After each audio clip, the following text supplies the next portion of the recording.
Hola, ¿qué tal? ¿Cómo están? Muy buen día, encantada de saludarlos nuevamente. Muchas gracias a todas las personas que han escrito, que se han preocupado por este espacio, que bueno, yo tenía plena fe de que se iba a recuperar y si no se recuperaba, pues crear uno nuevo, está siempre ahí la posibilidad. Así que muchísimas gracias por el apoyo a todos ustedes y a todos los seres que nos acompañan también, a nuestros guías, a nuestros ángeles, a todos los que están ahí siempre presentes. Gracias por acompañarnos en este camino. Y bueno, hoy tenemos nuestra ya tradicional charla con nuestro querido Pedro José Martínez y no queríamos dejarla pasar y como Pedro tiene que salir de viaje, pues queríamos tenerlo aquí antes de que se marchara. Así que este programa es grabado, no vamos a poder interactuar con la gente, pero pueden dejar sus preguntas, que siempre vienen muy bien los comentarios para YouTube. Entonces pueden dejar sus preguntas aquí abajo para que luego Pedro con más calma pueda ir respondiendo a ellas. Entonces, bueno, para quienes todavía no conozcan a Pedro José Martínez, él es un estudioso y también es maestro de antroposofía. Desde 1992 ha estudiado escuelas espirituales y todos estos temas que le apasionan. Actualmente está impartiendo cursos y talleres también en palabra de Rudolf Steiner, así que bueno, le doy la más cordial bienvenida. Pedro, gracias por estar aquí. ¿Cómo estás? Muchas gracias. En cuanto a 1992, yo me retrotraigo todavía más allá, ¿no? Yo Ah, llevo con este tema desde 1979, ¿no? No es que tampoco sea una gran diferencia, pero bueno, fui de la segunda oleada de pioneros en España. Hubo una primera oleada, a últimos de los 60, yo soy de la segunda, podríamos decir así, ¿no? Y todavía tengo, bueno, pues mucho recuerdo, mucho cariño y presencia de la persona que introdujo la antroposofía en España y que fue mi maestra, que fue Sandra o Natalia Slavinskas o Sandra Aiste. Y muchas gracias a ti, Caro, y seguro que, bueno, al equipo de Palabras de Rudolf Steiner y a los que vais a ver esta grabación, porque aquí no nos detenemos ante las dificultades y vamos a seguir adelante, aunque sea de esta forma. Afortunadamente, como el material está resguardado, aunque no se pueda subir al canal, pero ahí no se ha perdido nada. Y sí, seguro que sí, lo vamos a recuperar y vamos a ir más adelante, además, sin ninguna seguro, duda, ¿no? seguro, seguro. Y justamente ahora nos traes un tema hermoso que acompaña muy bien este tipo de situaciones, ¿no? El tema de la libertad y el amor. Efectivamente, la libertad y el amor expresada también un poco en el camino que comencé en el directo de enero, en ese ir creando el puente entre lo natural y lo moral y cómo esta cualidad moral es una creadora de mundos.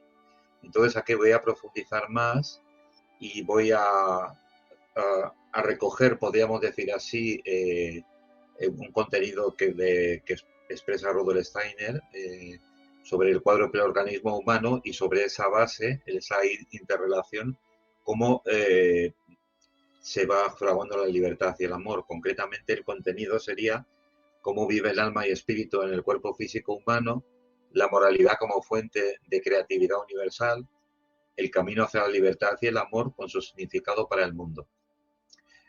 Me gustaría comenzar con un pequeño texto que pertenece a Formación de Comunidad Antroposófica de Rudolf Steiner, que nos va a poner un poco en situación también, ¿no? Ujú.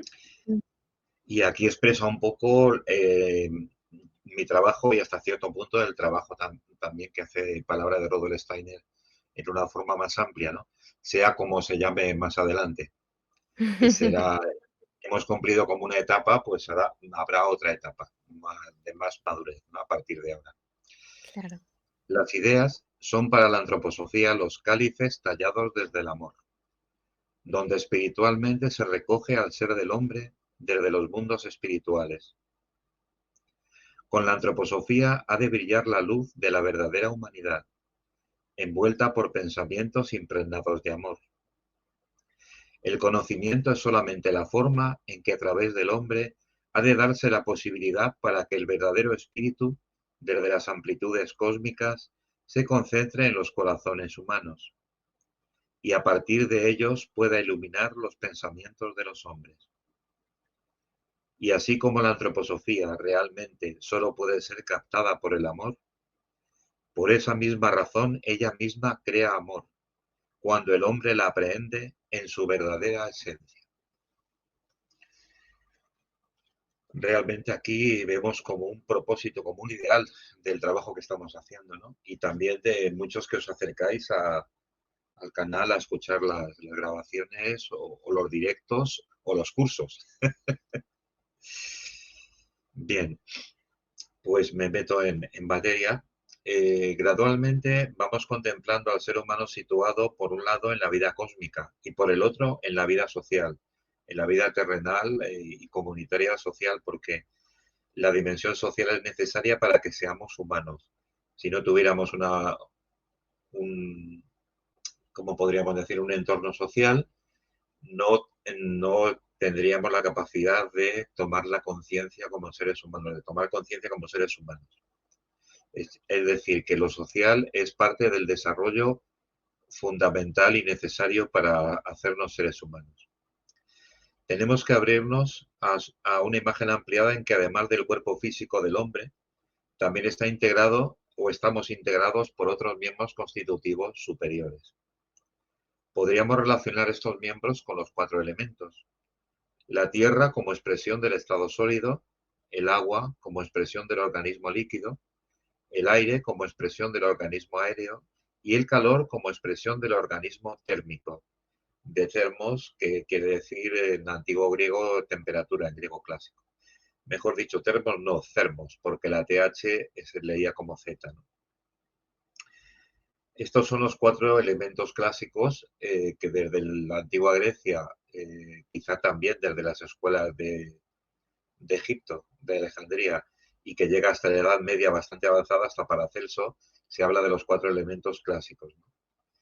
Realmente podríamos añadir a lo largo del siglo XX, gracias al trabajo de algunos antropósofos, un quinto elemento que tiene que ver con la dimensión crística, con el éter moral.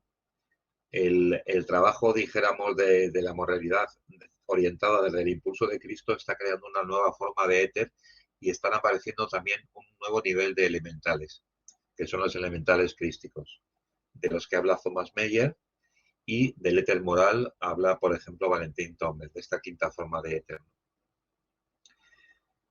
Pues también podemos llamar los cuerpos a los organismos o a los miembros constitutivos del ser humano que dijéramos, con los que nos movemos, con los que nos manifestamos en la vida material cotidiana, ¿no? El cuerpo físico, expresando el organismo sólido, el cuerpo etérico, expresando el organismo líquido, el cuerpo astral, expresando el organismo aéreo o gaseoso, y el cuerpo u organismo calórico como envoltura del yo, ya que el calor está íntimamente relacionado con la conciencia y con la autoconciencia.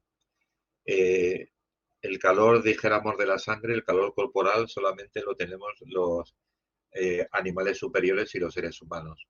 Y hay una temperatura constante en nosotros. Esto indica un grado de conciencia. En el caso del animal todavía es una conciencia más relacionada con la especie y en el caso del ser humano tiende a ser una autoconciencia en muy diferentes niveles, ¿no? O sea, una conciencia de nosotros.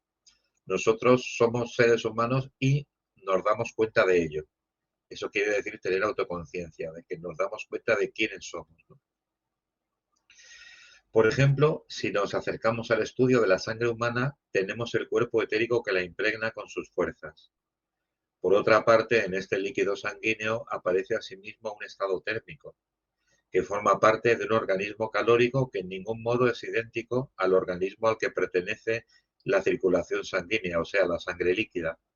En la sangre líquida está el cuerpo físico, en la parte, dijéramos, vital de esa sangre está el cuerpo etérico y en la parte calórica, lo que lo acompaña como estado térmico, se halla la organización del yo. Pero también podríamos hablar de que la sangre pues también tiene mucho que ver con la vida anímico-emocional. Entonces, en esa relación también estamos directamente relacionados con nuestro cuerpo astral. O sea que dijéramos los cuatro organismos o los cuatro miembros constitutivos terrenales se hayan interpenetrados entre sí continuamente, ¿no? La única diferencia es por el día y por la noche. Por el día están los cuatro unidos y por la noche hay dos que se quedan hasta cierto punto un poco separados, se alejan hasta cierto punto, porque guardan una conexión, desde luego, y hay otros dos que quedan en la cama acompañando el estado vegetativo del durmiente, que reponemos las energías gastadas hasta cierto punto por la noche. Nunca las reponemos del todo, por eso vamos envejeciendo y llega un momento que tenemos que dejar nuestra envoltura física en la Tierra para devolverla a los elementos de la Tierra, que son quienes nos han dado en la corporalidad. Entonces, realmente podríamos decir que cuando se abandona de todos los demás aspectos, del calor, de lo aéreo, de lo líquido, pues queda solamente un residuo mineral que sería como una ceniza. De hecho, un cadáver cuando lleva mucho tiempo, pues se va convirtiendo poco a poco en una especie de ceniza, ¿no? Eh, por ejemplo, cuando a una persona se la saca de un nicho o de una tumba y guarda su forma corporal, pero si, por ejemplo, recibe un pequeño golpecito el ataúd, entonces se hace ceniza, porque somos ceniza, ¿no? Sin que eso signifique nada peyorativo, ni nada menor, ni mucho menos, ¿no?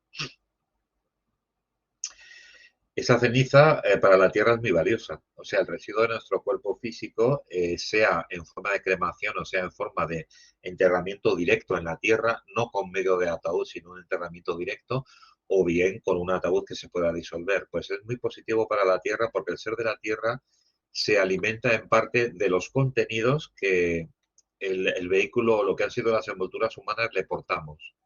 Dijéramos que es un alimento muy especial para la Tierra, para el ser de la Tierra. Ujú. ¿Para qué? Pues en parte para que la Tierra vaya despertando y vaya tomando conciencia. Hay una parte de la Tierra que está como dormida, como ser, y entonces así ayudamos a que se vaya como despertando, ¿no? Porque el ser humano en la Tierra sería como el medio el portador de la conciencia, vamos a llamarle, para que la Tierra despierte junto con sus diferentes reinos y tanto naturales como elementales, ¿no? Claro, además en la Biblia nos lo decía, ¿no? Polvo eres y Y luego bueno, te a convertirás, sí, polvo te convertirás, claro. efectivamente, es que así es, ese polvo es muy claro, es un polvo finísimo en el que, bueno, Steiner lo describe muy concretamente diciendo que la Tierra en el futuro, cuando haya cumplido su evolución, se convertirá, se pulverizará como una especie de ceniza que desaparecerá en el espacio, muy parecido al cadáver humano. Mm. Pero la parte, dijéramos, que hayamos conseguido a nivel anímico espiritual, como fruto de la experiencia terrenal, esa va a quedar, pero en otro plano. Y después renace como nuevo Júpiter. Pero lo que es el cadáver físico mineral, aquello que no se ha podido transformar, eso desaparece, se pulveriza. La cosa es diferente cuando pasamos al estudio de los otros. Yo creo, bueno, estaba hablando de la sangre, pero yo creo que me he dejado algo en referente de.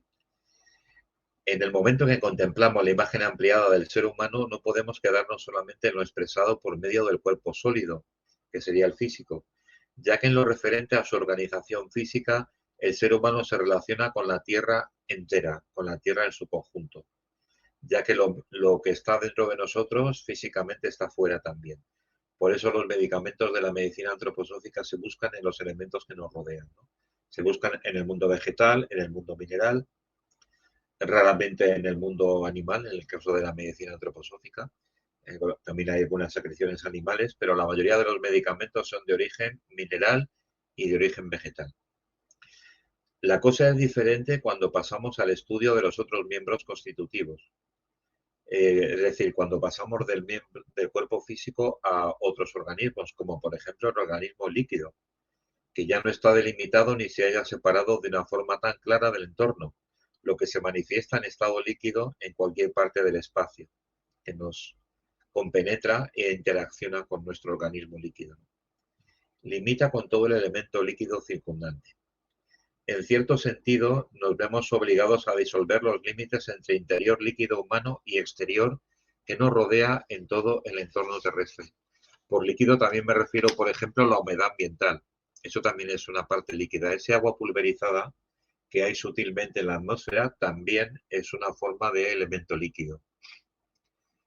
En la niebla también. Esta condición se torna más evidente aún cuando nos acercamos al estudio del organismo aéreo, que está compenetrado por las fuerzas del cuerpo astral. Nos encontramos entonces inmersos en un constante acoger y devolver del aire que hay en nosotros. El elemento aéreo es como lo más colectivo que tenemos porque estamos respirando un aire común. Nosotros, al expirar, el aire que hemos tenido en nosotros lo devolvemos a la atmósfera inmediata y ahí lo respiran pues otros seres humanos y así estamos haciendo un constante intercambio. El aire sería como un elemento muy social realmente, ¿no? Nos encontramos entonces inmersos en un constante, bueno, inspirar y expirar, acoger y devolver el aire que es común a todos, ¿no? Hasta cierto punto nuestro organismo se modifica con cada respiración, se reestructura con cada inhalación y cada exhalación. Este organismo aéreo posee un grado menor de diferenciación que el líquido y el sólido, sencillamente porque es un organismo muy reciente. El más reciente es el calórico, después es el aéreo, el líquido está mucho más estructurado y el sólido ha llegado al final de su estructuración. Dijéramos que ya no va a ir más allá.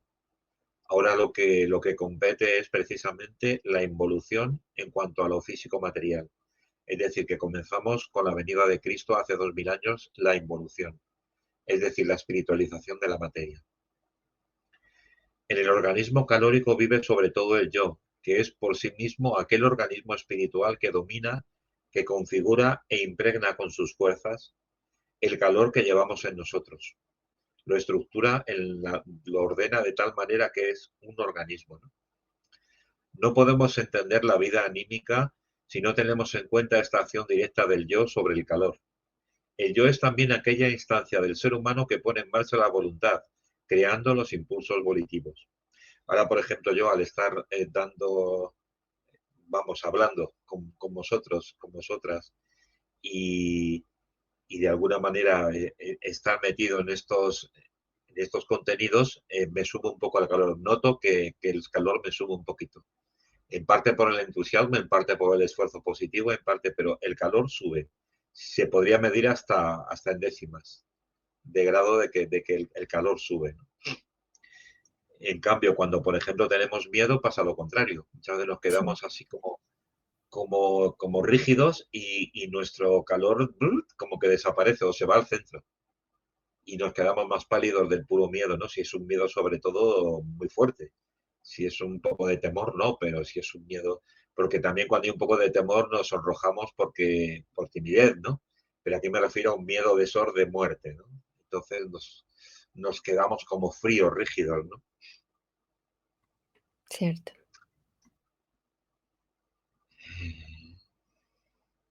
Pues no podríamos entender la vida anímica si no tenemos en cuenta esa acción directa del yo sobre el calor. El yo es también aquella instancia del ser humano que pone en marcha la voluntad, creando los impulsos volitivos. Fijaros que la voluntad tiene que ver mucho también con el calor.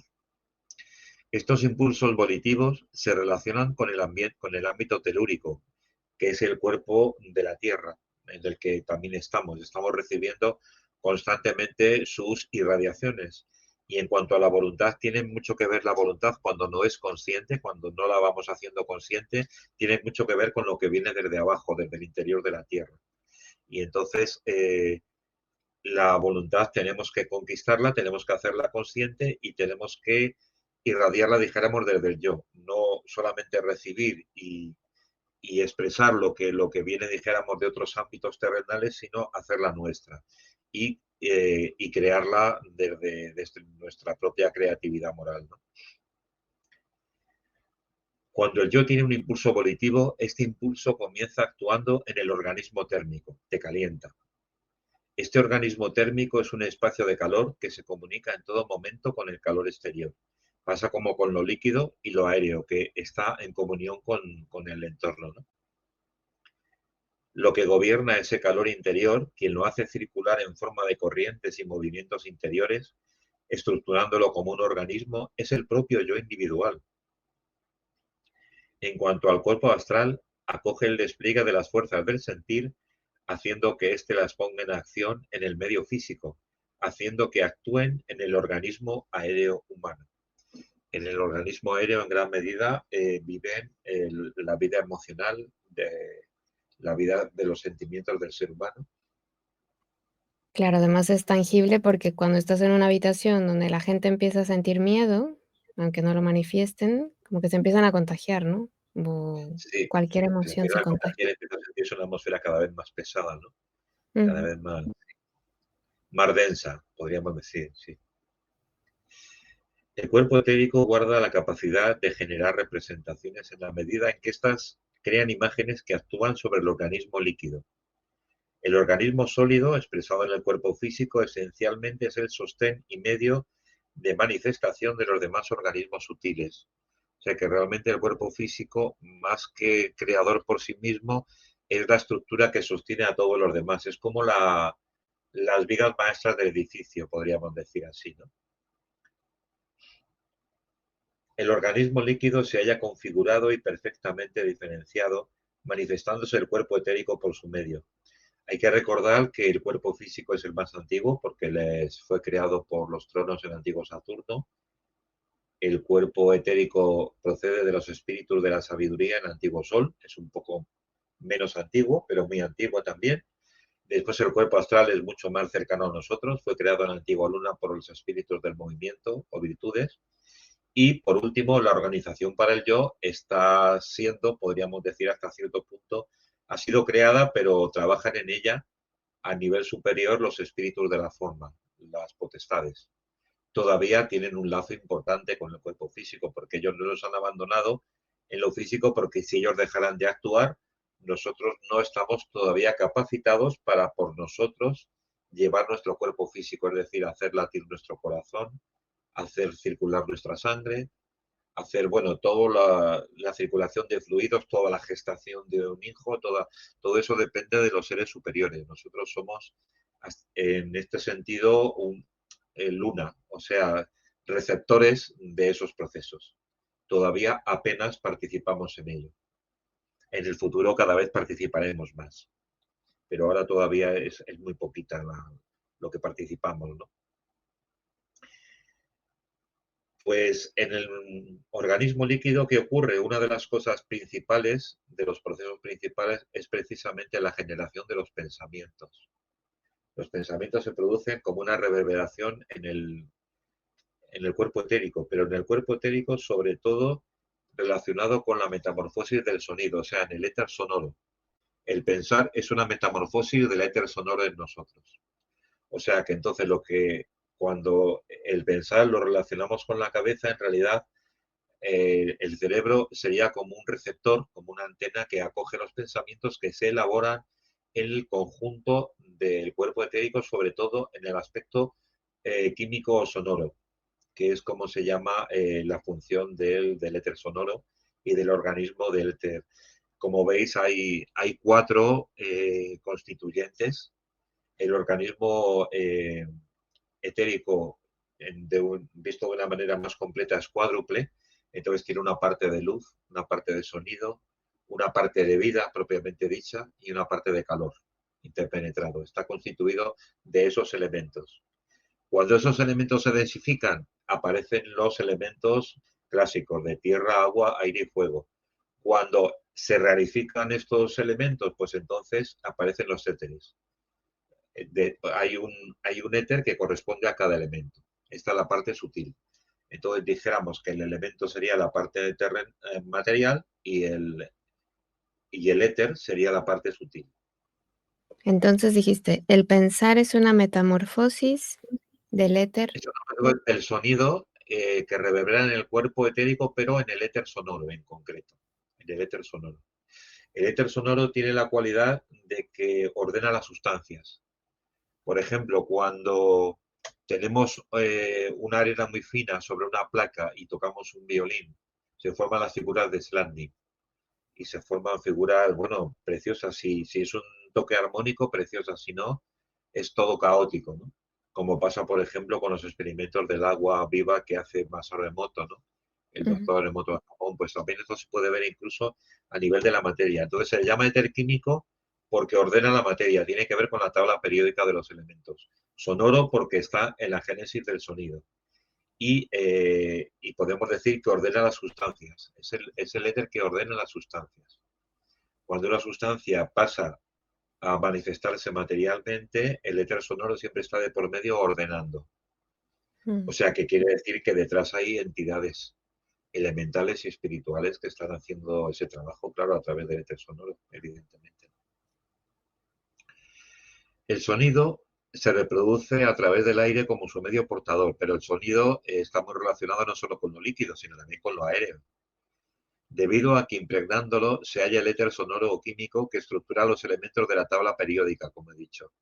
En nuestro organismo líquido vive nuestro cuerpo etérico, confluyendo en él desde todo su entorno, el éter sonoro. O sea, el éter sonoro emana de nosotros y también afluye y nos modela. Mm, Podríamos decir que la parte más densa de la palabra creadora sería éter sonoro. Detrás, en muchos niveles todavía más esenciales o más espirituales, estaría la palabra creadora o el hablar de los dioses. Y llega hasta el éter sonoro. Fijaros que en nuestro cuerpo, según estudios desde hace ya tiempo a nivel científico, a nivel médico, la mayor parte es líquido y precisamente en esa estructuración líquida es donde se refleja lo etérico vital. Precisamente mm, ahí donde podemos hallar la actividad del cuerpo etérico. No el cuerpo etérico como tal, porque el cuerpo etérico es suprasensible, pero sí su actividad reflejada, ¿no?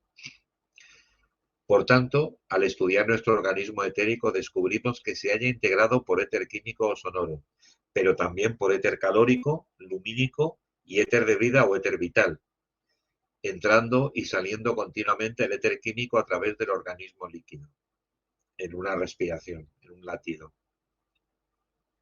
Ahora, acercándonos al cuerpo astral, se manifiesta en el sentir que vive a través del organismo aéreo, existiendo una especial afinidad con el éter lumínico, con la luz, existiendo un especial parentesco entre el aire físico en expansión y el éter de luz que lo compenetra. O sea, luz y aire van unidos. En el antiguo Sol se crearon a la vez, la luz y el aire. Entonces, con la luz nos viene la alegría y con la oscuridad nos viene la tristeza, porque precisamente la luz aparece en el antiguo Sol y aparece en la luz brillante y aparece la oscuridad, las tinieblas, se crea como una polaridad. Y esto está en la base también de nuestro sentir. El sentir si es luminoso o el sentir es oscuro. Aquí está también, es una base que nos conforma, ¿no? También está como en la esencia de nuestro ser. Finalmente, tenemos al yo humano que se halla activo en el organismo calórico mediante la voluntad. Se halla vinculado con el calor exterior y con el éter calórico que entra y sale de nosotros constantemente también. Vivamente cuando estamos hablando, estamos haciéndolo a través del aire que sale por la boca y también hay un estado calórico ahí. El otro día nos comentaba una compañera, dijéramos, en uno de los grupos de así de estudio online en el que yo estoy, que son varios. Ella vive en Suiza hace mucho tiempo y allí en vez de hacer radiografías ya la seguridad social, la sanidad pública, aunque esa sanidad pública no es como aquí, hay que pagar una parte, pero bueno, y está también trabajando con muchas mutuas a la vez. Pero bueno, que ellos hace ya años que hacen termografías, también en Alemania, no hacen radiografías. Entonces la termografía no es invasiva, no deja ninguna contaminación orgánica y es más precisa que la radiografía. Entonces en la termografía lo que se ve son precisamente las áreas de calor y según las áreas de calor podemos ver los diferentes órganos que están en equilibrio o que están, vamos a llamarle enfermos, deficitarios, están fuera de su temperatura, ¿no? Aunque también hay que tener en cuenta una cosa, que cada ser humano tenemos un grado de calor. No es igual unos personas que otras, cada persona tiene su propio grado de calor. Y eso tiene que ver con la manifestación del yo en nosotros, en gran medida. Entonces, cuando hay la fiebre, bueno, pues eso es una sobrepresencia del calor. Ahí estaríamos ya en un entorno más de tipo luciférico, más que vamos a llamarle un equilibrio saludable o crístico, si se puede hablar así, ¿no? Pero la fiebre también tiene una función de purificación, de depuración de un organismo, ¿no? Entonces, cuando hay un proceso febril, en vez de cortarlo, lo conduces. Si está demasiado alto, se conduce. pero no es bueno cortarlo del todo, ¿no? Sino conducirlo para que sea positivo. Además, tener en cuenta también una cosa que dicen los médicos antropósofos con cierta frecuencia, que eh, las madres se asustan mucho con la fiebre de los niños, pero el niño pequeño, por lo menos hasta el primer septenio, aguanta unos grados de fiebre más altos que el adulto y no le perjudica. Al adulto le puede perjudicar, nos puede perjudicar, pero al niño no. Siempre, ya digo, esto hay que verlo con un sentido común y más que cortar bruscamente la fiebre sería como conducirla, ¿no? Porque tampoco, claro, a partir, por ejemplo, de 40, pues también es una fiebre muy alta, ¿no? Y tampoco es Claro. cuestión de no hacer nada, ¿no? Sino que hay formas de actuar, ¿no? Sí, de acompañar, pero además también asusta a veces porque los niños en algunos casos empiezan a decirte cosas que están viendo. Sí, deliran, deliran, sí, sí. Deliran, pero a lo mejor están viendo el mundo espiritual a un nivel, el mundo elemental, sí. Entonces yo me Ujú, acuerdo, por ejemplo, que decían alguna vez cuando hice yo algún curso de medicina, así a nivel general, ¿eh? No, no que haya hecho medicina ni mucho menos, ¿no? No eso. Que, por ejemplo, hacerles baños, mm, meterles en la bañera con agua a una determinada temperatura, en fin, hay diferentes cosas que se pueden hacer, ¿no? Para los padres antropósofos que tienen mucha paciencia y tiempo y saben si, y si no, pues claro, indudablemente los padres se pueden asustar un poco y decir, y quieren lo que quieren es bajarle a toda costa, pero claro, una bajada brusca no es buena para el organismo, ¿no? Igual que una subida brusca de temperatura tampoco lo es, un golpe de calor, pues lo mismo, en un sentido contrario, sería intentar bajar la fiebre en unos minutos, a lo bruto. Eso ujú. no es bueno para el organismo, ¿no? Finalmente, tenemos al yo humano que se halla activo en el organismo calórico mediante la voluntad. Esta vinculación con el calor exterior y con el éter calórico que entra y sale de nosotros continuamente, esto ya lo he dicho antes. Ahora voy a hacer un resumen en el que vamos a ver esto de una manera más esquemática, ¿no? Tenemos por un lado la relación del yo con la voluntad, con el organismo calórico y con el éter calórico. Tenemos al cuerpo astral, que está relacionado con el sentir, con el organismo aéreo y con el éter lumínico. Tenemos al cuerpo etérico, relacionado con el pensar, con el organismo líquido y con el éter químico o sonoro, el que estructura las sustancias. Tiene que ver con este. O sea que podríamos decir hasta cierto punto que el pensar sería como un diálogo interior, un diálogo que se ha interiorizado y que en vez de expresarlo, por ejemplo, como yo lo estoy expresando ahora, va eh, pasando a un nivel interior, a un nivel pues de una de un pensar, bueno, de un diálogo interior en principio. Durante la noche, el cuerpo astral comparte del organismo etéreo y el yo comparte del organismo calórico, se encuentran fuera del organismo humano, siendo sustituidos por el alma y el espíritu del mundo. En principio suelen ser entidades de la segunda jerarquía que sustituyen nuestra alma y nuestro espíritu durante el tiempo nocturno, por lo menos aquel tiempo, aquel periodo en el que estamos en el mundo espiritual y no tenemos sueños de entonces, porque cuando estamos en el mundo espiritual muy elevados no se producen sueños oníricos en nosotros, se producen cuando se van acercando de nuevo a reintegrarse el yo y el cuerpo astral con el cuerpo etérico y el físico. Es ahí cuando surge el sueño. Pero cuando hay una separación grande o distante, ahí no hay sueños. Es un dormir sin sueños, un dormir profundo, ¿no? Entidades jerárquicas que los mantienen nuestro cuerpo astral y nuestro yo compenetrados espiritualmente para no resultar perturbado el ser humano nocturno durante el sueño.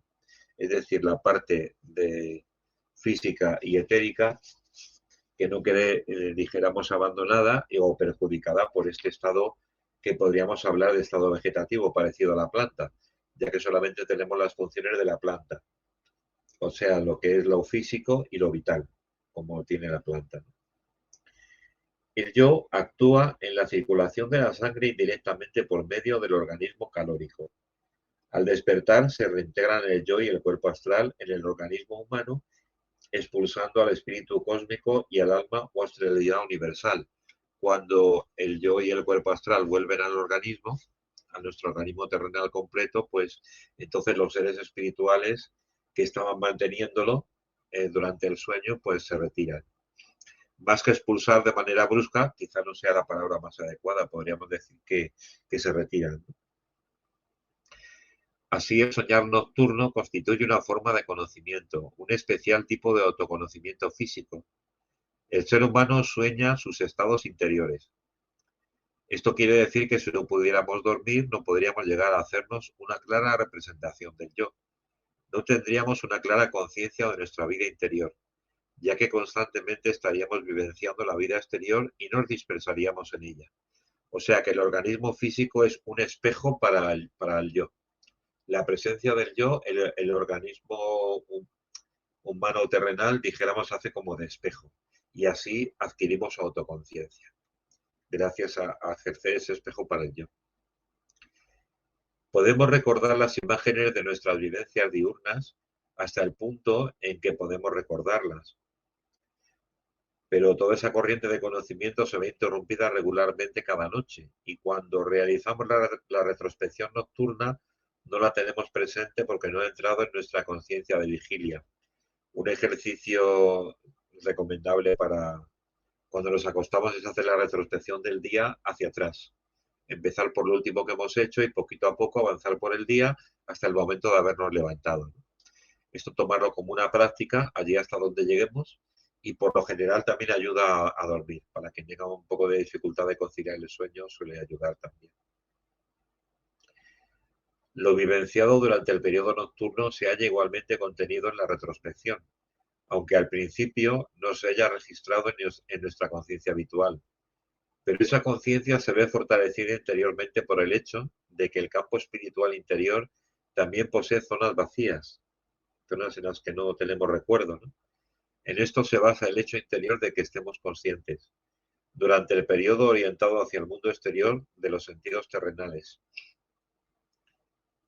Interiormente sabemos de nuestra propia existencia gracias al estado del dormir sin sueños, que es ese estado que comentaba antes, que estamos cuando realmente estamos en el verdadero mundo espiritual o en escenas espirituales así alejadas de la tierra y estamos en un estado en que no soñamos en forma de imágenes oníricas, sino que estamos como en un dormir profundo.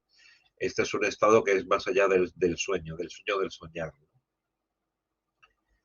Precisamente este dormir sin sueños nos aporta la conciencia de nuestro organismo humano global, con todos sus miembros constitutivos, es decir, una forma de conocimiento. Nos aporta una forma de conocimiento. Y es que nuestro organismo físico global está conformado, está construido desde el zodiaco. En realidad nuestro organismo abarca todo el zodiaco, o sea, todo nuestro sistema solar.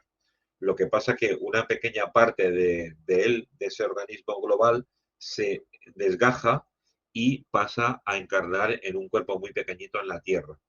Pero realmente nosotros cuando con la muerte dejamos la envoltura física, entonces nos vamos expandiendo, expandiendo, expandiendo hasta llegar a tener un tamaño que abarca todo el sistema solar e incluso el zodiaco. Esta sería la conciencia que tendríamos en la parte alta de la pralaya o del espacio entre vidas, ¿no? Lo que pasa que en la mayoría de los casos no tenemos esa capacidad de guardar la conciencia o bien todavía pues tenemos pues pocas encarnaciones porque también los seres humanos no tenemos el mismo número de encarnaciones en la Tierra y no tenemos el mismo recorrido en la madurez humana. Es diferente en cada caso también. Por medio de la conciencia de vigilia percibimos el mundo exterior. Por medio del dormir con sueños percibimos de forma, podríamos decir, crepuscular intermedia, aspectos de nuestros estados orgánicos interiores. Y por el dormir sin sueños empezamos a tomar conciencia de nuestro organismo completo, sensible y suprasensible. Ese organismo completo se extiende hasta el zodiaco. Por consiguiente, tenemos tres niveles de conciencia o de conocimiento: el dormir sin sueños, el dormir soñando y el estado de vigilia, accediendo así a los tres estados superiores de la imaginación, la inspiración y la intuición, correspondiendo a la intuición el estado más elevado con el dormir sin sueños, o sea, el tener, dijéramos, una vivencia que no se expresa con ningún apoyo material, es puramente espiritual, ¿no? Para nuestros sentidos actuales una nada, pero realmente también hay ejercicios como los ejercicios Rosacruces que van dando un contenido a esa vivencia espiritual y van preparando ese camino de la intuición, ¿no? Camino y vivencia. Estos estados se hallan por encima de la conciencia de vigilia habitual. En principio, hemos de referirnos a un espacio sólido como algo delimitado claramente en el espacio. Tenemos este cuerpo sólido compenetrado por el cuerpo u organismo líquido que posee una organización mucho más fluida, mucho más fluyente. Además de este organismo líquido, poseemos un organismo aéreo, que es sustentado por algo distinto a nosotros mismos cuando dormimos, por una entidad que nos sustituye, ¿no? Por lo que podemos decir que no se relaciona siempre con nuestro ser anímico, sino solamente durante el estado de vigilia, aproximadamente 2/3 que dura la jornada completa, ya que el periodo nocturno aproximadamente es 1/3 de la jornada. Aún así, poseemos un organismo aéreo específico como parte de nuestra constitución humana. Tenemos asimismo un tercer estado de conciencia que se puede llamar conciencia opaca, conciencia de trance, que es el dormir sin sueños, en la que se diluyen nuestras representaciones desvaneciéndose la conciencia de nuestro organismo aéreo, dejando de ser vivenciado durante el periodo nocturno cuando dormimos, en las etapas cuando estamos durmiendo profundamente. No en todo el periodo nocturno, porque igual parte de la noche estamos despiertos o semidormidos, ¿no? Si ascendemos imaginativamente desde el cuerpo sólido al líquido, del líquido al aéreo o gaseoso y del gaseoso al calórico, acabamos entrando en lo anímico. Pero si partimos de la clara conciencia de vigilia hacia la conciencia onírica desde el dormir con sueños o soñando, acabamos entrando en el cuerpo. O sea, tenemos el camino de ascender hacia lo anímico o de descender hacia lo corporal. Y a lo largo del día lo recorremos continuamente. Ascendemos y descendemos continuamente. Sobre todo con el periodo nocturno, en el que ascendemos al mundo espiritual y por la mañana volvemos a descender al cuerpo. Podemos penetrar en mayor profundidad en el cuerpo físico, suponiendo esto un grado cada vez menor de conciencia. A medida que nuestra conciencia espiritual va penetrando en la materia, surge como un sopor, surge como un taparse los sentidos espirituales y la conciencia espiritual en parte se pierde. Cuando descendemos desde la conciencia de vigilia a la conciencia dormida, desembocamos en la corporalidad. Cuando contemplamos la corporalidad misma desde su estado sólido y ascendemos gradualmente hasta su estado calórico, acabamos saliendo de lo corpóreo y nos vamos acercando un poquito hacia lo espiritual, empezando por la parte inferior de lo espiritual, que sería lo calórico, precisamente. Así que tenemos por un lado el cuerpo sólido, al que uno se aferra con nuestra representación mecánico-materialista de la cultura actual, y por el otro lado tenemos todo el espacio anímico que a la conciencia moderna se presenta llena de contenido como clara vida diurna, vida de conciencia o vida de vigilia. Va surgiendo así una pregunta en nosotros: ¿cómo vive este elemento anímico espiritual en lo físico? Porque tenemos el cuerpo sólido, el líquido, el aéreo y el calórico. Gracias al cuerpo calórico el yo desarrolla la clara conciencia de vigilia, pero si descendemos de nivel de conciencia, nos vamos a encontrar con la conciencia onírica o conciencia de sueño, o sea, de dormir con sueños. Si continuamos descendiendo, llegaremos a la conciencia del sueño profundo, en la que no tenemos ninguna experiencia, de la que no tenemos ninguna experiencia hoy en día. Esta es la conciencia intuitiva o aquella conciencia que corresponde a cuando estamos en el mundo espiritual superior, de la que todavía tenemos poca conciencia, ya que pasamos por ella en parte dormidos. Bueno, dormidos es una forma de decirlo, ¿no? Cuando estamos en el espacio entre vidas y llegamos a la cima de la pradaya, pues parte de lo que ahí ocurre no somos conscientes. A medida que nos vamos preparando en la Tierra por medio de la iniciación espiritual, cada vez vamos preparando mejor los sentidos espirituales para darnos cuenta de ello.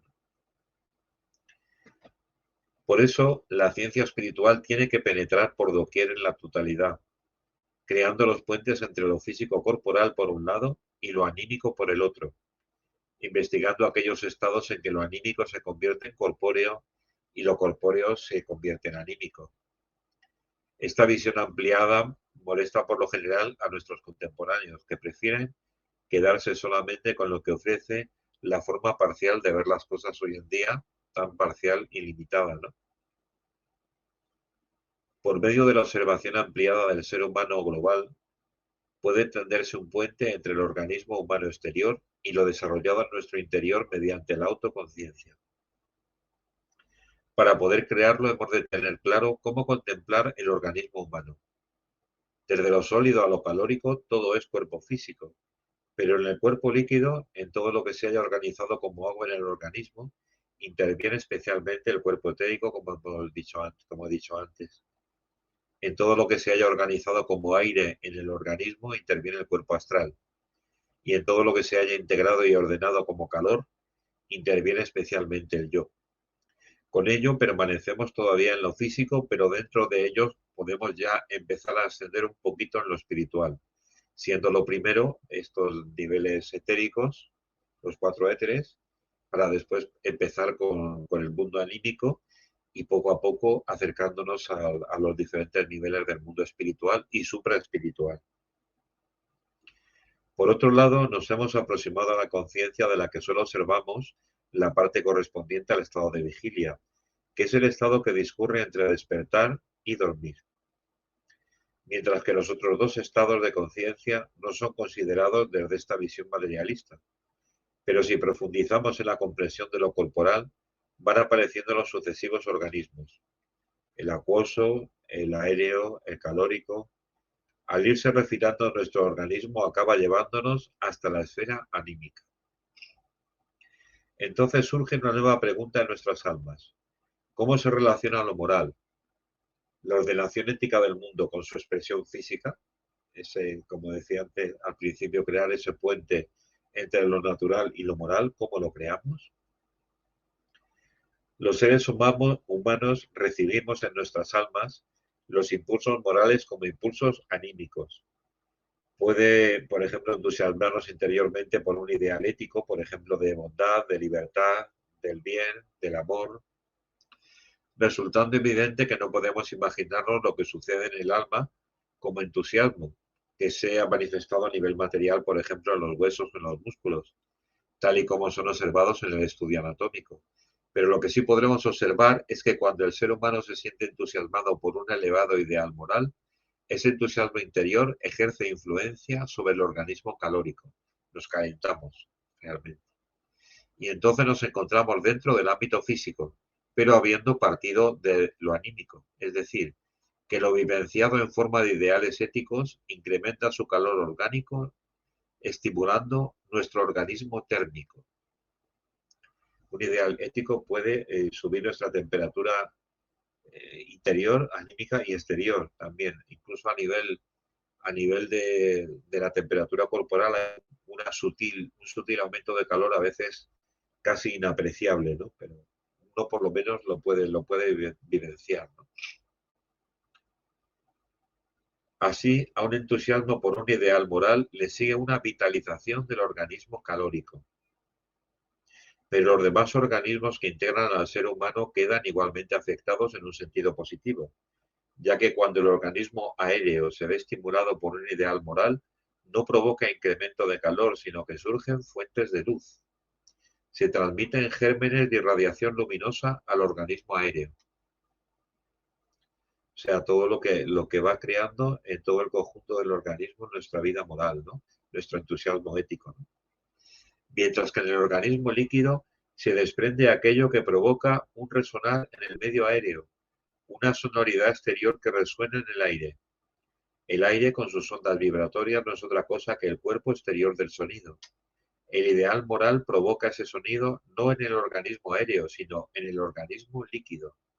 En este se desprenden fuentes de sonido. O sea que el entusiasmo moral resuena, podríamos decir. Produce calor, resuena y produce luz. Y vida, además. Pero aún tenemos el organismo sólido, en el que el ideal ético también produce un efecto, ya que en él se desprende un germen de vida pero etérico, como una semilla de vida, ¿no? Vemos así como todos nuestros organismos, empezando por el calórico, se ven impregnados por los ideales morales.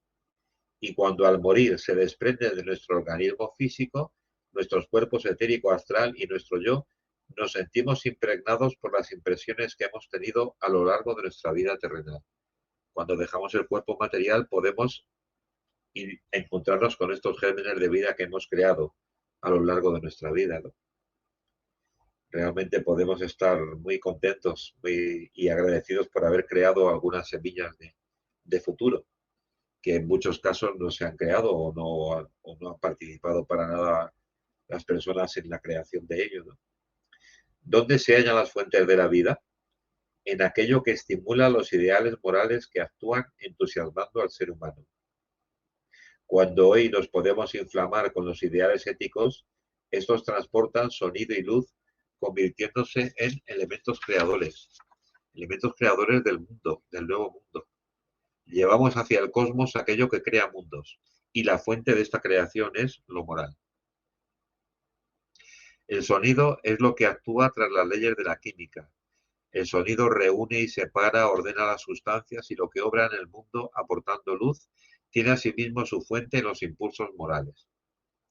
Igual como en la planta retrocedemos al germen, a la semilla, que después se convertirá en fruto, en los mundos futuros que lleguen a formarse habremos de partir de aquellos gérmenes que hoy yacen en nuestro interior en forma de impulsos morales en los organismos calóricos humanos.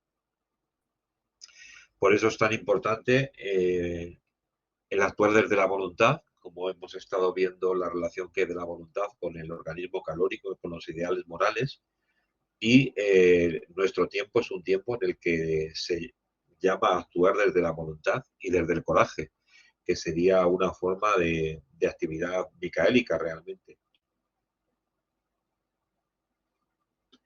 Cómo es importante realizar las cosas aunque no estemos seguros completamente de ellos, o sea, aunque no tengamos todos los ámbitos, dijéramos, perfectamente controlados y no sepamos realmente cómo va a salir, pero realmente tenemos que ese impulso a actuar y tenemos que actuar desde, vamos, desde la orientación crística, ¿no? Pero desde luego, aunque nos equivoquemos, pero es importante hoy actuar, no quedarnos parados, ¿no?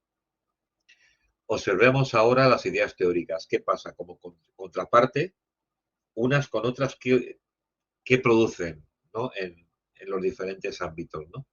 Bueno, pues las ideas teóricas, por muy importantes o grandiosas que parezcan, se registra un amortiguamiento, un enfriamiento del organismo calórico. Ejercen un efecto paralizante en el organismo aéreo y entorpecen la fuente y la generación de luz, llegando a actuar sobre el sonido cósmico provocando una extinción de vida. Con ello, lo creado en un mundo anterior llega a su fin en las ideas teóricas. Cuando las ideas teóricas o intelectuales meramente que se quedan en la cabeza, dijéramos, pues producen una extinción de vida, llegan a producir, empiezan por un enfriamiento del organismo calórico y llegan hasta una extinción de vida. Cuando las concebimos, las ideas teóricas o intelectuales o materialistas, muere en ellas un universo, portando en nosotros la muerte de un universo y el amanecer de otro nuevo. En nosotros tenemos la capacidad de poder renacer un nuevo mundo a partir de nuestra vida interior. Esto precisamente es lo que estamos preparando para el nuevo Júpiter. Esas semillas que estamos creando en nuestras almas van a desarrollarse como la vida que habrá en el nuevo Júpiter, en el nuevo estado planetario. Los ideales morales, como contrapartida, estimulan el organismo calórico, desencadenan fuentes de luz en el organismo aéreo y crean gérmenes de vida etéricos en el organismo calórico. Todo lo contrario, ¿no? Mientras que las ideas teóricas se enfrían el organismo calórico, producen un efecto paralizante sobre la generación de luz, provocan procesos de muerte sobre el sonido, llegando a extinguir la vida. No es cierto que la materia permanezca constante. La materia desaparece hasta el punto cero y en nuestro organismo la energía llega al punto cero cuando pensamos teóricamente. En realidad, gracias al marchitarse del universo, devenimos seres autoconscientes capaces de llegar a producir pensamientos sobre la evolución universal. O sea, esto quiere decir que de alguna manera el espíritu o la creación en su manifestación va muriendo mientras que el ser humano va deviniendo. Para que nosotros devengamos de alguna manera la creación anterior que nos ha servido de base es como si fuera pasando a la muerte, al fenecimiento, a la pulverización. Pero nosotros, desde nosotros es de donde va a nacer, dijéramos, la nueva creación, la nueva vida, el nuevo universo. Pero cuando el cosmos se piensa a sí mismo en nuestro interior, ya es un cadáver. Solamente cuando llega a ese punto nos hacemos conscientes de él y nos convertimos en seres humanos a partir de la muerte del espíritu. Por eso Teilhard de Chardin decía que la humanidad de la Tierra era una homosfera. ¿Y esa homosfera qué es? El órgano pensante de la Tierra y también de los dioses. De alguna manera la actividad de los dioses de nuestro sistema solar se ve reflejado en nosotros y a través de nosotros ven los frutos de las inspiraciones que nos afluyen y nosotros somos el medio por el que, dijéramos, el cosmos piensa sobre sí mismo. Somos como un órgano de pensamiento para el cosmos. Y si hay un órgano de pensamiento, también es un órgano de conciencia o de autoconciencia, también en este sentido, ¿no? Ya que la materia y la energía cósmica vuelven a cobrar vida gracias al pensar moral humano. Así es como se integran lo moral y lo natural. Lo natural perece en el ser humano y en lo ético resurge nueva naturaleza continuamente. Lo natural es perecedero y está llamado a perecer, como nuestros cuerpos, ¿no? Llega un momento que envejecen y hay que dejarlos. Pero la vida moral, el fruto del recorrido, de la maduración que hemos tenido gracias a la experiencia que nos ha proporcionado el cuerpo, produce unas nuevas semillas por las que la vida se continúa continuamente y se reproduce y se agranda. Pensar moral humano, muy bien. Sí, sí, muy bien subrayarlo, gracias. Si la materia y la energía fueran imperecederas, no existiría ninguna ordenación moral del mundo. De la ordenación moral realizada a través del ser humano surgen nuevos mundos.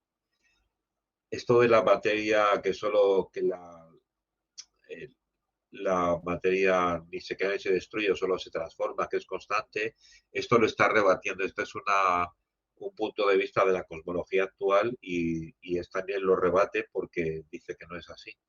Realmente en nuestro interior es donde se crean los nuevos mundos. O sea, la creación llega hasta nosotros, hasta lo máximo que pueden dar los dioses, y a partir de nosotros se puede crear lo nuevo. Por eso nosotros tenemos un margen de libertad y lo tenemos que hacer desde el amor.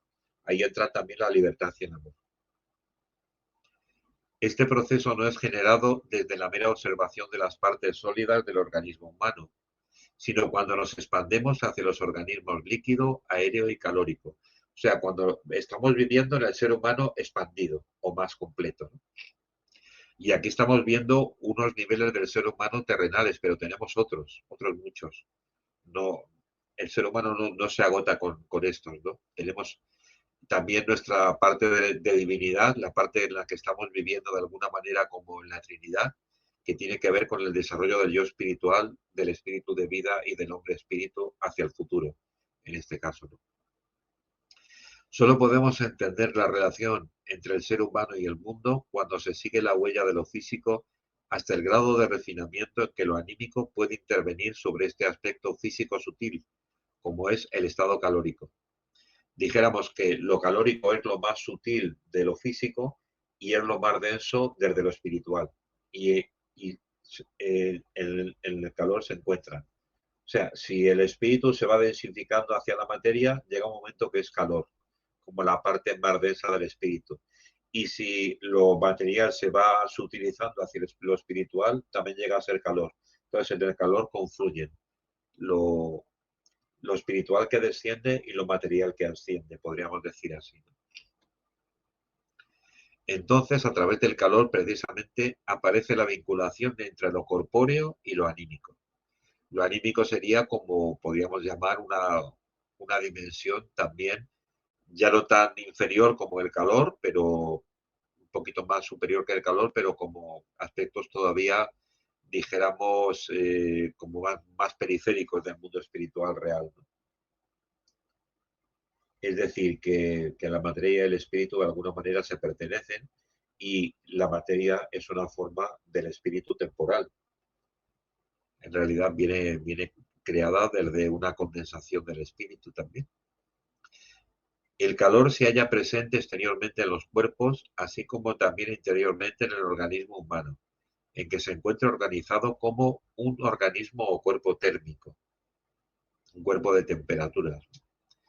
Entonces puede intervenir lo anímico espiritual en este organismo calórico, ejerciendo su actividad en todo lo que vivenciamos moralmente en nuestro interior, es decir, por medio del calor como puente entre lo físico sensible y lo anímico espiritual. Este es el puente. Entre lo natural y lo moral es el calor. Es puente entre lo físico sensible, material, y lo anímico espiritual. Este impulso moral no se refiere a un acuerdo expresado en reglas de comportamiento o algo así, como una convención burguesa, sino, por ejemplo, a los impulsos éticos que surgen en nosotros al contemplar la magnificencia del cielo nocturno estrellado en una noche de verano cuando estamos, por ejemplo, en el campo y nos extasiamos con la contemplación de las estrellas, de la Vía Láctea, de los asteroides errantes, de estrellas fugaces, etcétera. Todas las ideas que nos hacemos sobre el mundo exterior, sobre ordenaciones naturales acabadas, son ideas teóricas. No existen, pues, dos ordenaciones paralelas, una natural y otra moral, sino que ambas son una y la misma. Podríamos decir que, como dice nuestra amiga Noelia, la agricultora, que las estrellas son en la noche, esa noche profunda, oscura, que aparecen las estrellas por todas partes, jalonando una noche de verano en el campo, claro, en la ciudad vemos menos. Son como una rasgadura, un huequecito que han hecho los dioses para que se vea la luz del mundo espiritual. Ella dice, ¿no? Y creo que es muy acertado esa imaginación, ¿no? De ver cómo a través de las estrellas se ve un poquito de lo que es realmente el mundo espiritual. Es como un agujerito que hacen los dioses para que les intentemos ver un poquito ahí, ¿no? Qué bonito. Sí. Es una persona que sabe decir con palabras sencillas cosas muy profundas. Sí, Sí, tiene como esa capacidad, ¿no? Que es ese don. admirable, ¿no? Porque yo no la tengo, por ejemplo. ¿Cómo concebir un proceso de transición que nos lleve de lo natural a lo moral? La única solución a esa pregunta esencial que surge en nuestras almas es comprender por medio del conocimiento espiritual tanto la naturaleza como el espíritu y hallar que detrás de lo natural también está lo espiritual. Y esto en gran parte lo debemos a la ciencia espiritual, ¿no? Si con la herramienta de la ciencia espiritual nos empezamos a transformar nosotros y nuestra visión y también la comprensión del mundo, podremos empezar a ver más cosas con ella, ¿no? Con nuestros sentidos afinados, quiero decir. Los más antiguos pueblos posatlantes, durante las tres primeras etapas culturales, o sea, la etapa de la antigua India, de la antigua Persia y la etapa caldeo-egipcia, percibieron formas y seres espirituales en los cuerpos celestes. Cuando estos pueblos antiguos hablaban de los astros, planetas o estrellas, se referían a seres espirituales y aparecían formas para ellos. Por ejemplo, para ellos el sol era un ser viviente y en lo que se les aparecía como sol ante su mirada, veían simplemente la expresión corporal exterior de una elevada entidad espiritual. Por eso para ellos el sol era la expresión de Apolo o de Cristo en el mundo griego, era un ser espiritual que se manifestaba corporalmente así, a través de una estrella, bueno, a través del sol, que es la estrella más cercana a nuestra, ¿no? Y la nuestra de referencia, ¿no? De alguna manera podríamos decir que en el contexto del sistema solar el Sol sería como el corazón y la Tierra sería como la cabeza. Tiene esa relación. Y los diferentes planetas, en cuanto a sus esferas, son los órganos de ese sistema solar. Por ejemplo, Júpiter es un órgano de memoria. Perdón, Saturno, quiero decir, es la memoria. Júpiter es la sabiduría, el conocimiento. Es el tejer de la sabiduría. Marte es la acción. Mercurio es el movimiento. Venus es la belleza, la armonía y así. Luna es la receptividad, refleja todo el universo en la esfera lunar, es reflejado a su vez por la Luna. Y en la Tierra confluye todo y se está creando una semilla de futuro en la que en parte vivimos también una caotización como toda semilla. Cuando la semilla la enterramos en la Tierra durante el invierno hasta que después surge en primavera y crece en verano y da sus frutos y bueno, depende de qué planta sea también, claro. Hay también un proceso de caotización, un proceso como de aparente muerte, porque se transforma la forma completamente, ¿no? Lo que era antes se transforma, desaparece, ¿no? Y en parte lo que vivimos en la Tierra también es esto. También de alguna manera para que la Tierra sea semilla de futuro y semilla de nuevo sol, tiene como que caotizarse, que pulverizarse para que aparezca una nueva forma, ¿no?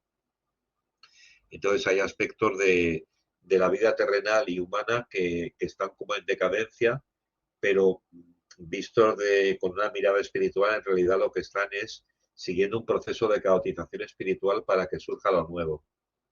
No es una mera destrucción, es una transformación. Lo que pasa es que esa transformación deja también unos, vamos a llamarla así, como unas cenizas o una oscuridad, ¿no? Igual que cuando hacemos un fuego, pues hay humo que asciende, hay, bueno, lo que es el fuego que tiene que ver con la luz y con el calor, y queda también las cenizas como resultado, como lo que ha quedado de materia de los troncos ahí que hemos quemado de leña, ¿no? Pues también es un poco así lo que está ocurriendo en la Tierra. Entonces, para los antiguos, claramente, ellos conocían menos que nosotros en un sentido, pero estaban más unidos con los dioses y por eso tenían como una clarividencia natural. Y consideraban al sol, cuando lo miraban en el horizonte, como en tiempo de Zaratustra, como Ahura Mazda, era como el ser espiritual más elevado de nuestro cosmos, que se manifestaba a través del sol. Esta revelaba su presencia en el lugar donde se halla el sol físico, esa elevada entidad. Más tarde se fue perdiendo esta clarividencia inconsciente y fue ganando terreno la concepción física del cosmos, que es la que tenemos ahora. En la concepción, dijéramos que ha pasado a lo mecánico, a lo frío y que no ve más que la parte material, ¿no? No ve la parte espiritual que hay detrás de cada esfera planetaria, detrás de cada mundo, detrás de cada estrella, que es una colonia de seres espirituales. Aunque en todas las épocas hubo cierto conocimiento, al principio más instintivo, de cómo son realmente las cosas. Pero en nuestro tiempo el saber instintivo ya no basta y se ha de alcanzar con plena conciencia lo mismo que antaño, lo mismo que antiguamente se conocía de forma instintiva. Ahora tenemos que hacerlo consciente.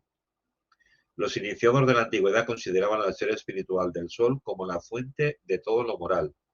O sea que el calor del sol y lo moral estaban otra vez unidos, irradiaban desde el sol. Era un arquetipo de lo moral. Pensemos en nuestra responsabilidad al conocer que si no hubiera nadie en la Tierra capaz de inflamarse anímicamente con ideales éticos, no estaríamos contribuyendo a la evolución de la Tierra, sino a su extinción futura. Así, las personas que trabajan o trabajamos con los contenidos espirituales también irradiamos una fuerza iluminadora que podríamos equiparar a un centro solar sobre la propia Tierra brillante por aquí y por allá, en el conjunto de una humanidad cada vez más oscurecida. O sea que trabajos o iniciativas como la que estamos aquí llevando a cabo es como un punto de luz que irradia hacia el cosmos y que de alguna manera eh, hace que la humanidad, podríamos decir, que no termine todo en el abismo o en la oscuridad, sino que estamos colaborando en ese plan divino en el sentido de que es necesario que haya grupos así que estemos trabajando con estos temas para que haya una presencia de luz espiritual, de calor moral, en fin, todo lo que hemos estado viendo ahora y también una semilla de futuro. Rudolf Steiner afirmaba, fijaros, que si solo hubiera una docena de personas dotadas de un luminoso entusiasmo ético-moral, la Tierra seguiría irradiando de una forma solar espiritual, con 12 personas. Sería suficiente. Esta irradiación se proyecta hasta una determinada distancia y alcanzando este límite se refleja, surgiendo así la imagen refleja de lo que irradia el ser humano, y ese reflejo es lo que los antiguos iniciados veían como sol. O sea, el sol de los iniciados no era solamente el sol que viene de fuera, sino era un sol que estaba, dijéramos, también como unido con la Tierra y que era como una irradiación también que partía de lo solar en la Tierra, porque dentro de la Tierra tenemos lo lunar, tenemos lo solar, tenemos lo jupiteriano, lo saturnal, también está incluido en la Tierra y en nuestro organismo también. Es decir, que trabajando en sentido del impulso de Cristo, estamos contribuyendo a la transformación de la Tierra en un futuro sol, en una estrella de amor y libertad. En el caso del Sol actual, allí donde la astronomía exterior afirma que hay una esfera de gas incandescente, en realidad hay tan solo un reflejo de algo espiritual que se manifiesta físicamente. Hubo un personaje histórico, Juliano el Apóstata, que apenas ha dejado huella en la crónica histórica exterior. Fue un emperador romano de los últimos, muy importante. Estuvo muy ligado con la parte oriental del imperio, con Constantinopla. Y gobernó en el siglo IV. Era prácticamente ya el penúltimo siglo del Imperio Romano, ¿no? Y acabó siendo asesinado por aquellas fuerzas retardatarias que en aquel momento no pudieron asumir, o sea, no podían permitir que él relacionase el sol con Cristo, la radiación solar con el ser de Cristo. ¿Qué es lo que pretendía realizar? Quería restaurar parte del contenido de los antiguos misterios griegos, en concreto, enriquecido con aportaciones del cristianismo, que ya era entonces la religión oficial del Estado romano. Pensaba aproximadamente así: os estáis acostumbrando cada vez más a ver solamente el sol físico, pero existe un sol espiritual del que el físico no es más que su reflejo.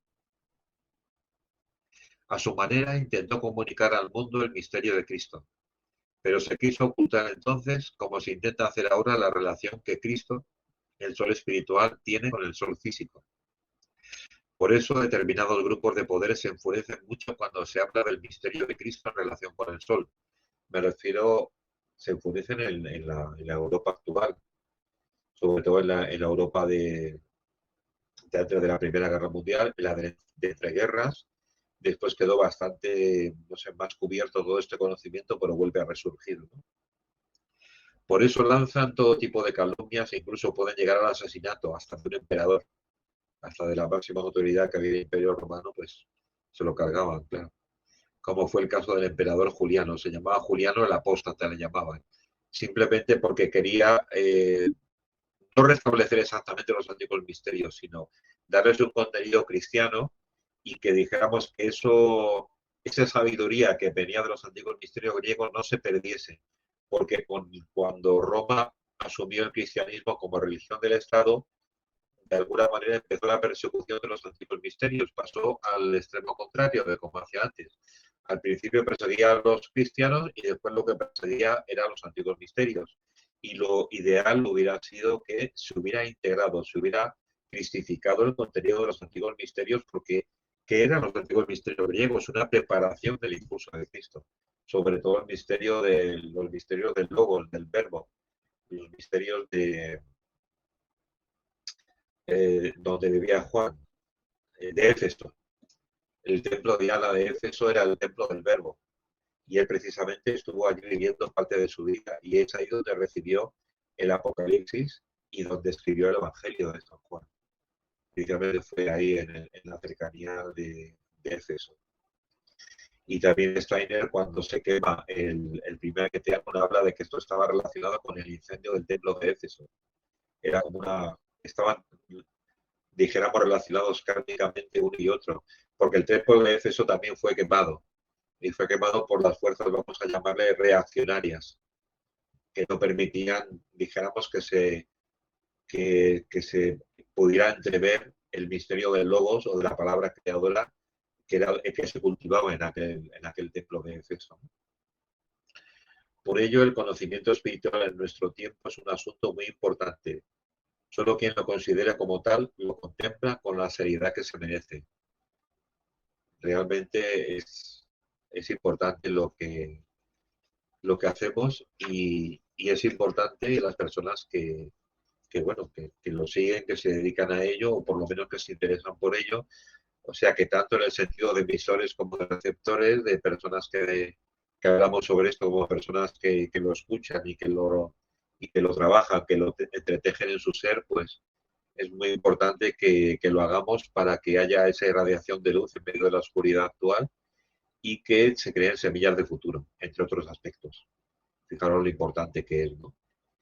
Y el restablecer un poco históricamente a figuras como Julián el Apóstata, que fue justamente, dijéramos, eh, pasado a la historia, como alguien, dijéramos, negativo, es que no comprendieron lo que él quería realmente. Él no quería destruir el cristianismo, sino quería dotarle de un contenido que se estaba perdiendo, de un contenido esotérico, por ejemplo, ¿no?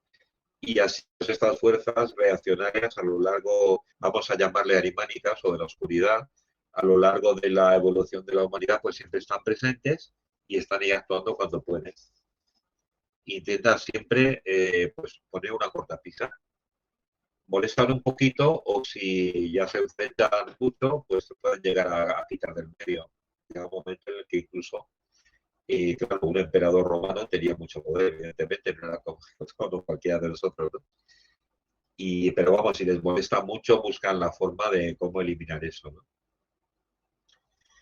Pero bueno, la verdad espiritual está ahí y brilla a pesar de todas las capas que se le echen encima, de todas las matas para taparlo, va a seguir adelante y va a seguir iluminando, ¿no?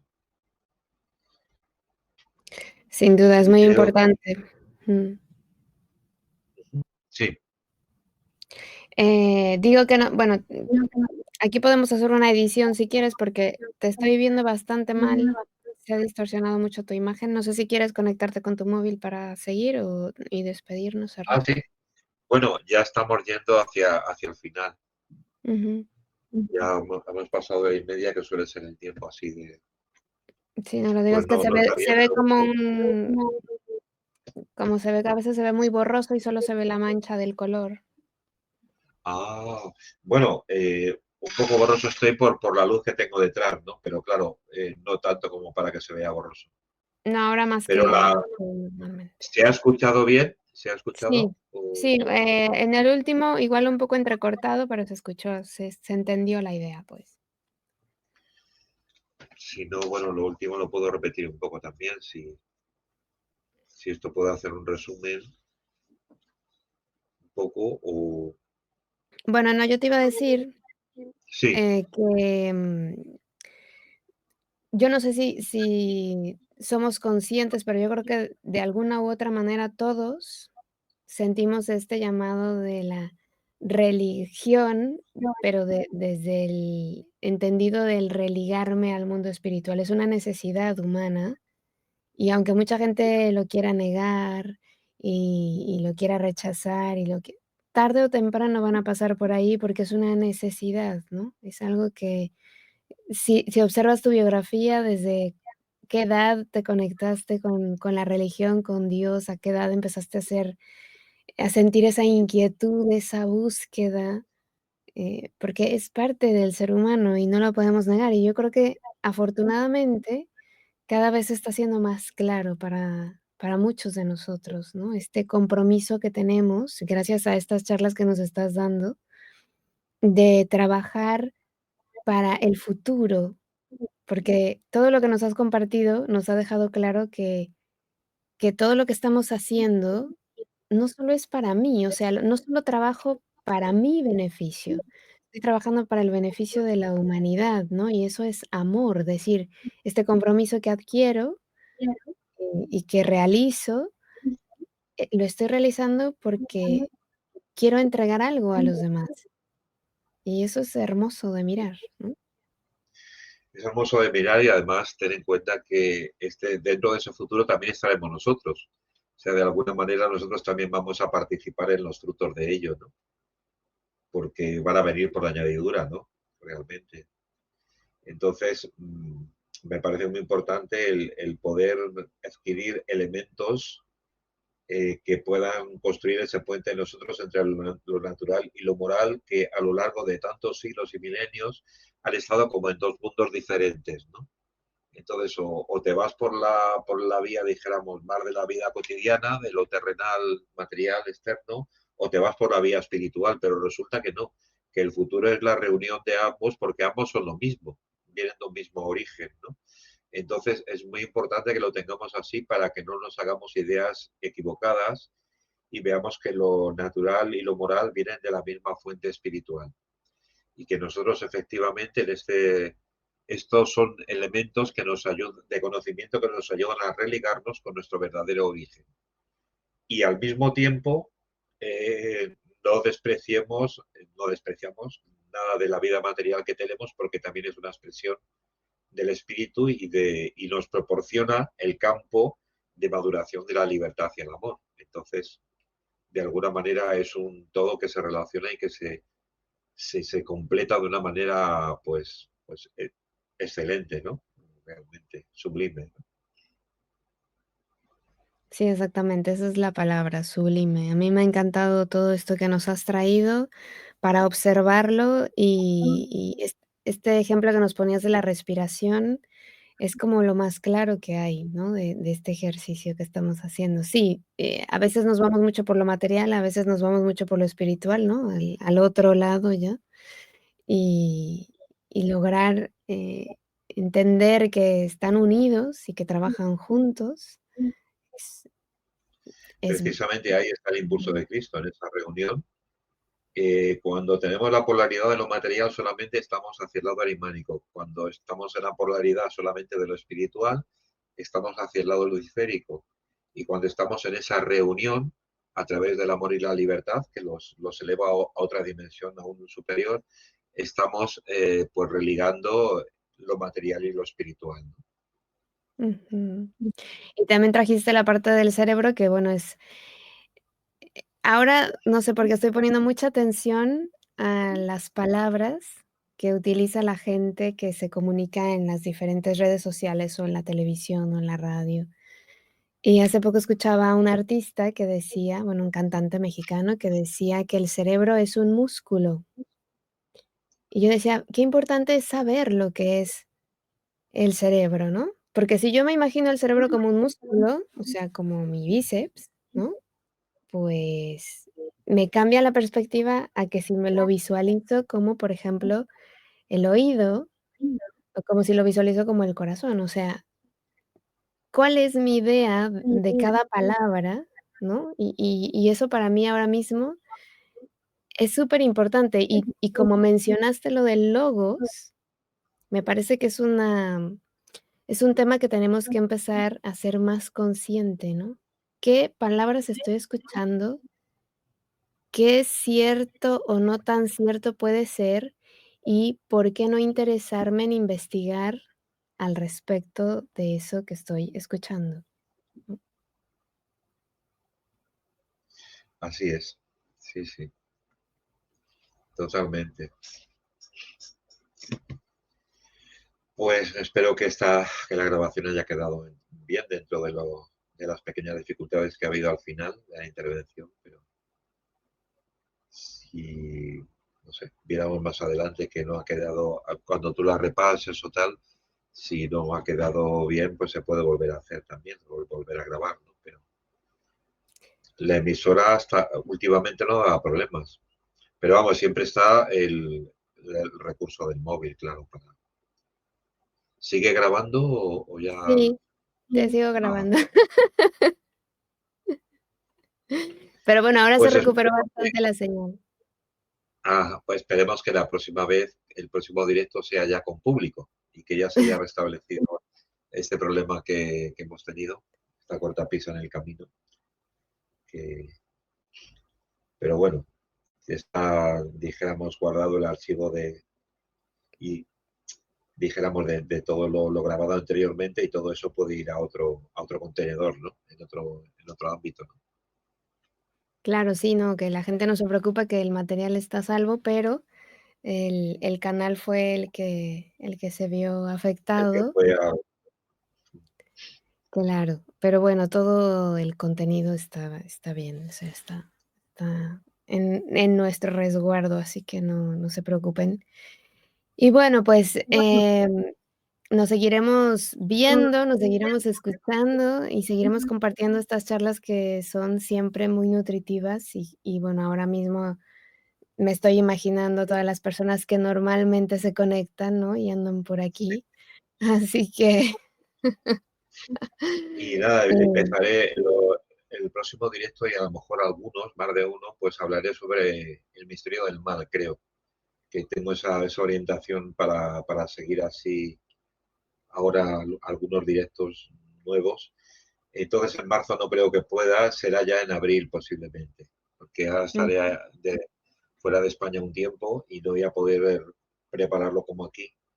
No tengo el entorno para ello y entonces ya a lo mejor en abril, pues, o si no, a principios de mayo ya tendré un próximo directo preparado para que hablará sobre nos acercaremos al misterio del mal.